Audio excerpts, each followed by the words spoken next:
And welcome back, everyone. Welcome back to another season, another edition here of the OSC Elite Rising Star, number 18, day 1. I'm of course OSC VIP, with you. I'm joined by these amazing players and by the people in the chat as well. Welcome. We only just wrapped up with 17.5, by the way.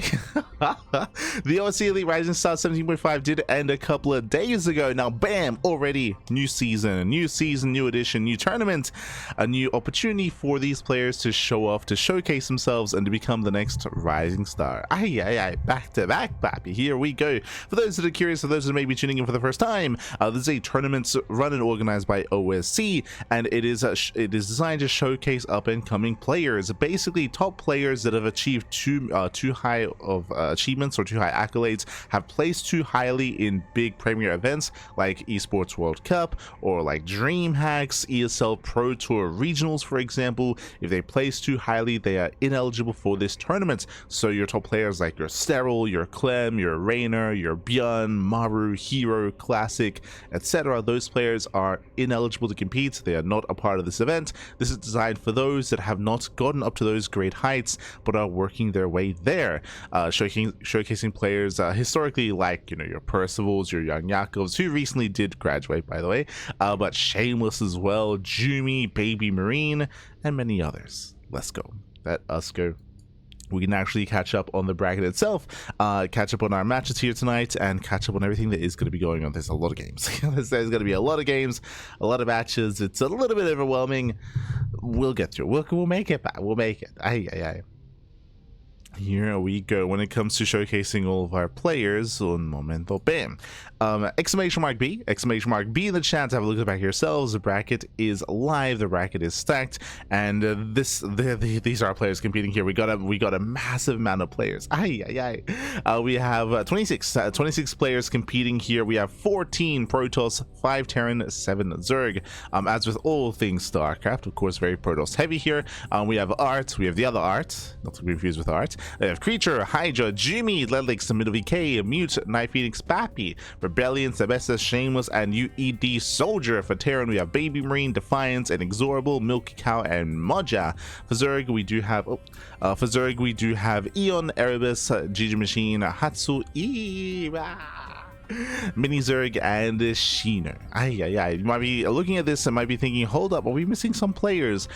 Last season we were missing players like Nicorette and Percival. The reasoning for this is because they did graduate and they're now also ineligible to compete in OSC, just because their placements and their performances in the OSC season 13 championship, and same with most recently as well Young Yakov. So Young Yakov, Percival, and Nicorette have since graduated. They're no longer eligible for this event, and that's why they're no longer here. Now, what I will say with their absence, because those were, you know, the top players of an event like this, I will say that Shameless is now the top dog here. Like Shameless, he is kind of a beast, and I would compare him to Young Yakov, to Percival, to Nicorette. And at this point, without them, he's going to be the heavy favorite in this event. Other players, of course, to keep an eye on are Jumi. Jumi also is right there alongside him, alongside Baby Marine, for example, alongside Gigi Machine. True. Gigi Machine, he's been getting some really good results as of late. He's been excelling, he's been improving. He's definitely a player to keep an eye on as well. Those are the three in my mind now as the new kind of hierarchy of like Protoss, Terran, and Zerg in this event. An event like this is Baby Marine alongside Gigi Machine, alongside Shameless. But let's go. Regardless, let's delve into the bracket itself. Now, because this is the main event instead of like a 0.5 edition, we have the brackets. We're going to be jumping into round of 32, but it is going to be double elimination. Because it's double elimination, because there are just so many players and so many games, this typically lasts around 3 months. This tournament, I mean. Like, so we're here with day 1. There's going to be a lot of days of this event. Usually there's like one broadcast day a week, I should say, and it typically does last around 3, maybe 4 months at most, but it's going to be a long event. It's going to be a long event here, round after round after round. We might not cover all of it. We'll see. Often OSC, they do kind of hand out broadcasting days to other casters, just kind of spread the love. Whether it's ourselves, whether it's Chicken Man, Dave Testa, Steadfast, Wardy, for example. It does kind of pass around back and forth depending on who is available. We're going to be covering day 1. We might be there for day 2, 3, 4, 5, or it might go to another caster instead for some of those days. But now, though, going to be jumping into our first set of matches. Up first, we do have a PvP between NightPhoenix and MindelVK. Let's go. Game 1 is going to be on Winter Madness. Alright, Wikipedia does cut off at the round 16, but if you go to the challenge page, that does cover the entire, that just shows everything, and it shows the round 32. So the challenge page does have the full brackets, and Wikipedia does cut it off. But here we go. Spawning in the top left-hand corner of Winter Madness, we have the red Protoss player, the red Protoss player himself, representing Storm Gaming. It is MindelVK. And spawning in the bottom right-hand corner. Bottom right-hand corner here, we have the Ukrainian Protoss player, the blue Protoss representing Astronaut Esports. It is NightPhoenix. And if you're in the chat, you know what time it is. It is Gamba time. Predictions are open. Place your bets on who you think will claim the series. Best of luck in the chat, Pappy. Ay. Just catching up. Share map, Pappy, share map. Bienvenidos. If Mini Zerg and Babe Marine play, does that count as a small map, regardless of which map they play on? That's a good question, Pappy. True. Or does that actually mean that whatever map they play on, it's a big map because they're so small, like scale wise? True. God damn it. But we'll see if we get there. For now, though, we have our PvP. For now, we are jumping in. So far, 2-gate opener versus 2-gate opener. No one is going for a fast Cybercore. No one is going for a fast Nexus. No one is cutting corners yet.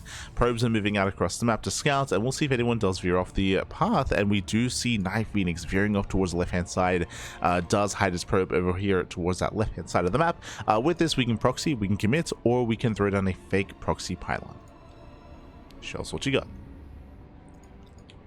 As MindelVK does come in with a regular scout.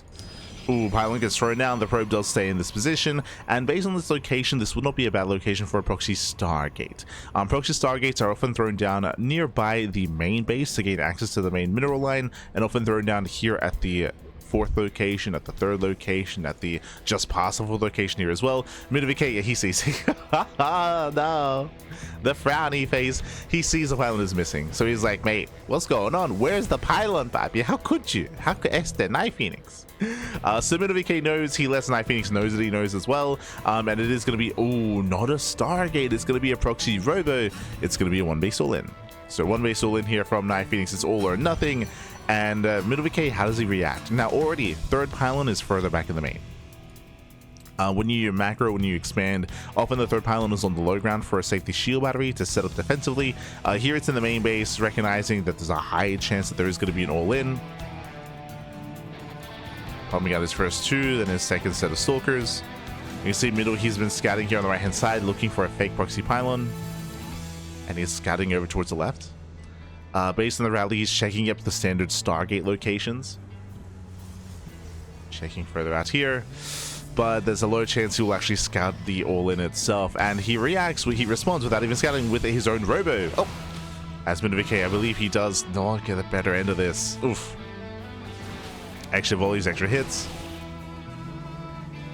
And Mindel, he has to be careful, he has to back off. Behind this again, defensive robo out of Mindel, which is a good call. That is designed to try to hard counter proxy robo. As Mindel does shoot first. Oh my god, yeah, he does come out on top here. Extra volleys, extra shots. And Mindel, he will win this skirmish. Immortal's on the way. True. And now he confirms. And now he sees the Immortal. Now he knows 100% it's an all-in. Stalker does scuttle away. Have a 4th pylon on the way. Warp gate is now done. And NightPhoenix is waiting for his Warp Prism. Prism is coming. Now again, MindelVK, he has the tools to defend. He's got his defensive setup here. He's got a shield battery on the way. He'll have his defensive Immortal as well. He should be working on his own Warp Prism soon. For his own micro, his own juggling.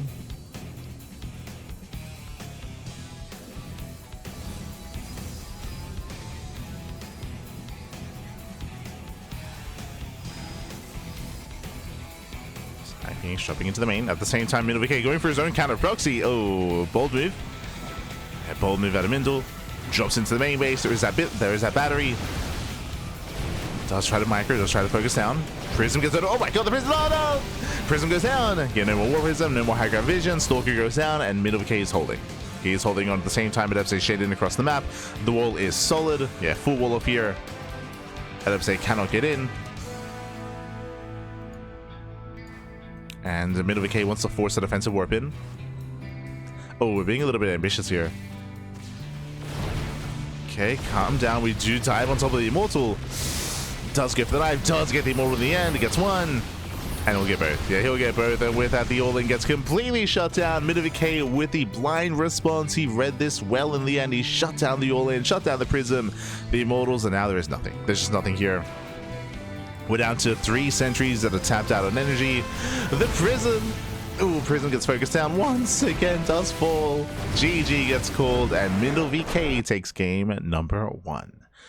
Whew, GG. Mindel does take a lead in this series. Again, NightPhoenix being very, very cheeky here in the early game, going for the proxy. MindelVK did not scout the proxy, but did scout that a pylon was missing, and did gamble a little bit himself, did risk it all a little bit, going for his own defensive robo, and he did call it correctly. GG. GG, well played. For all he knows, it could have been a proxy Stargate, it could have been a fake pylon, right? It could have been a fake proxy with just a pylon across the map instead. So a little bit of uncertainty there with what it was. Did gamble a little bit, gambled well. GG. GG, well played. With that, Mindel takes the lead in the series, and we'll see if he can claim the series here and now, or if NightPhoenix can force the ace match. Bearing in mind, this is a best of 3. Best of 3. Not a best of 5, which was the case in the previous edition. But let's go. Let us go. Spawning in the bottom hand corner of Tourmaline, we have the red Protoss player representing Storm Gaming, leading the series 1-0. It is MindelVK.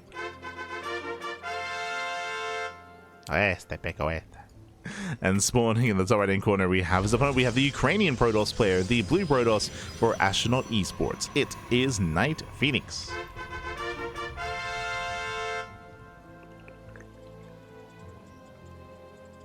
Here we go.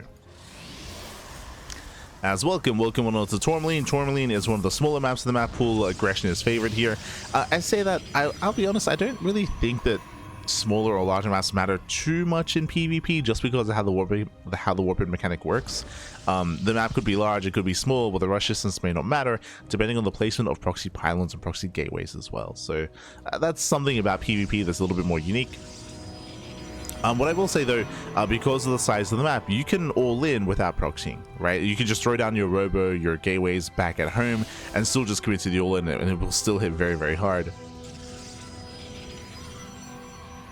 That is something to bear in mind. But now, 2-gate opener versus 2-gate opener. Once again, NightPhoenix does veer off towards the left-hand side, but this time it looks to be a fake proxy pylon. The pylon is going to be thrown down outside of the main. MindelVK is going to come in with a probe scout. Mindel will confirm that a pylon is missing, and ideally, NightPhoenix wants to force an overreaction out of MindelVK. Meanwhile, we can see that NightPhoenix is throwing down his own pylon at his own linear third location. No real intention of proxying. Or does he? He's on patrol. I did just mention that on a map like this, you don't have to proxy across the map to all in. So does he actually plan on using this? It's on the table.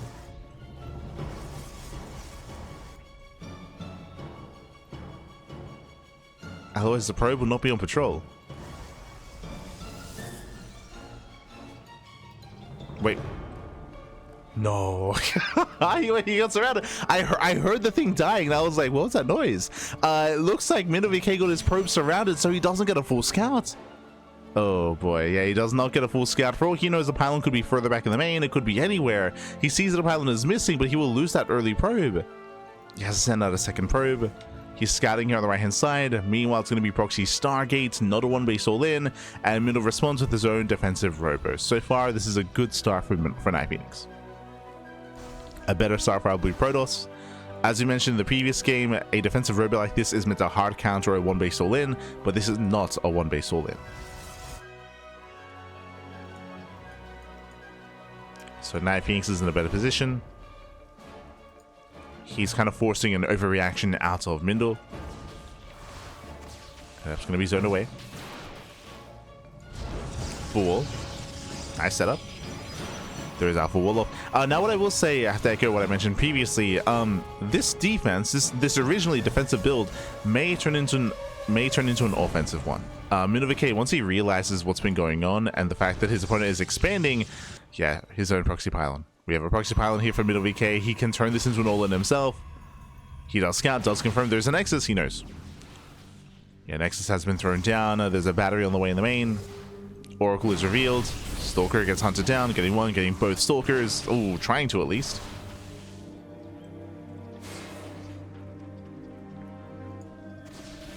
Yeah, mortal production has begun, and we're expecting a proxy gateway. So 3 gateways in a robo is indicative of a 1-base all-in. Oh, as MindelVK did wall himself in, a little bit wasteful there. Oracle into the main base, there is that battery. The battery should be able to maintain the main.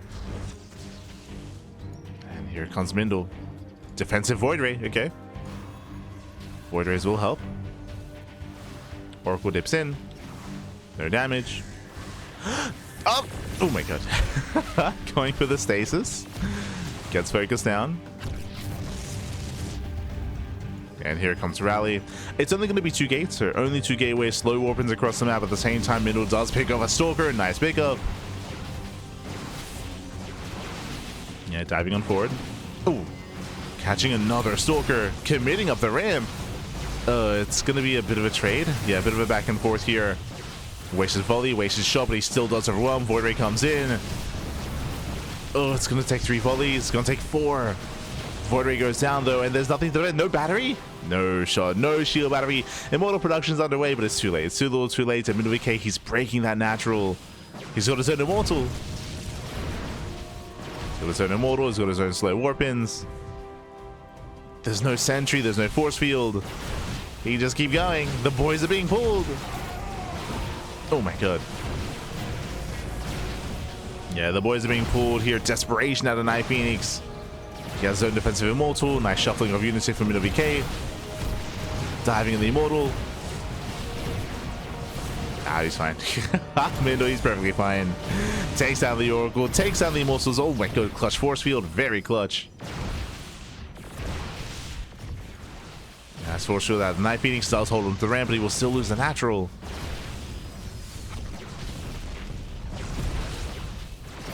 The natural still goes down. Nice target firing on the Immortal.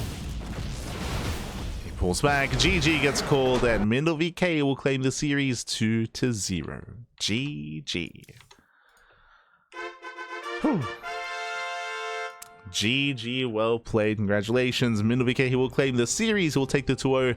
Again, a bit of an overreaction early on out of Mindel, going for the defensive robo. But as we mentioned, especially on Tourmaline, you can turn that defense into an offense. He was just rallying units across the map. Because the map was so small, it was still viable to do so. He had his slow warpins across the map as well, and barely did overwhelm. It was crucial that NightPhoenix was maybe a little bit overly greedy. There was no battery. There was no defensive shield battery, whether it was in the main base or at the natural. There was no defensive setup there. His Void Ray had potential, and did tank an extra volley at least as well, but he just couldn't build up. He just bled out too many Stalkers too quickly.